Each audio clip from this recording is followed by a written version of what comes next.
Before we get started here, I actually pinned each piece in place in order to block it so that the size is correct. And with the elastic thread, as you can see, when I take off the pins, it kind of coils into itself and curls up. But with the pins, it does make it a little bit better. Whereas if you didn't use them at all, it would be looking like this. So now to get pieces together to make one pouch, we're gonna put them on top of each other, right sides together. So you're gonna put them on top of each other as so, with the curves on top of each other, and the highest part of the curve facing to your left.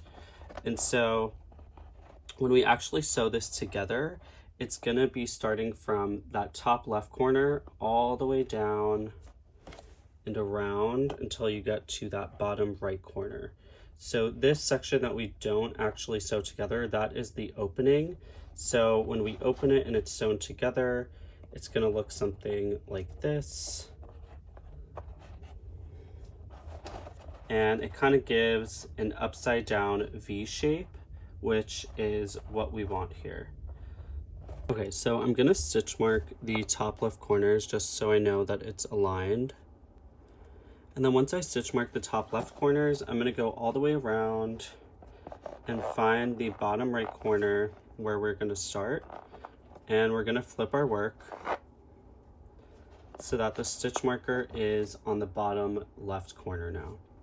Okay, so now in order to connect the two pouches together to make one, we are going to go into the first stitches on each side of the pouch on the top right corner here. So find that first stitch on the first side of the pouch, and then find the first stitch on the second side of the pouch. And then we're gonna take our elastic yarn and we're gonna pull that yarn through. And then we're gonna chain one to secure. And then I like to pull the tail end yarn here just to make sure it's even more secure. And then we're gonna go back into that same stitch that we just did. And we're gonna place a slip stitch into that same stitch just to make sure it's secured and we can move on to the other stitches.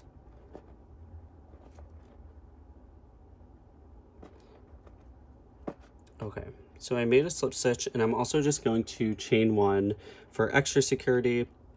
And now I'm gonna go around the whole entire piece until I get to my stitch marker. And to do that, we're gonna slip stitch each corresponding stitch on the front side of the pouch and the back side of the pouch. And once we get to this corner, I will show you what to do because we're gonna go into the back loop only and the front loop only of each corresponding side. Okay, when you reach the end here, it's going to be a little different for connecting this side of the pouch. We're going to insert our hook into the front loop only of the first side of the pouch, and then the back loop only of the second side of the pouch. That way it gives an invisible slip stitch seam. If we didn't do the front loop and back loop only, it would be a little rough looking. So go ahead into that first stitch, you're gonna go into the front loop only. And on the other side, you're gonna go into the back loop only. And then you're gonna yarn over and slip stitch all three loops. We're gonna continue this down until we reach the stitch marker. So go ahead into the next stitch and go into the front loop only.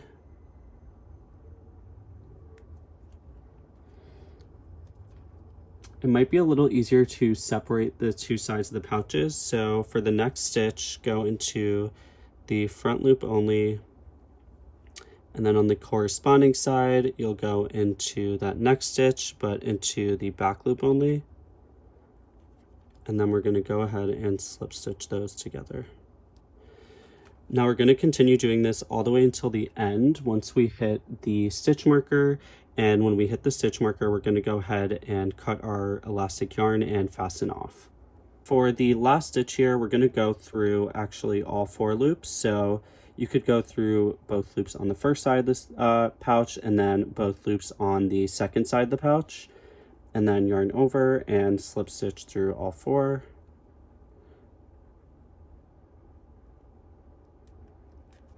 And then once you do that, you could cut your yarn and fasten off.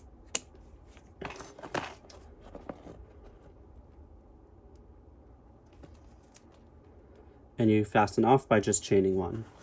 Now, if you did this correctly, when you turn it inside out, it should have a sort of upside down V shape. And that is how you know you did it correctly. And you could also see the pouch shape here, and this is the opening.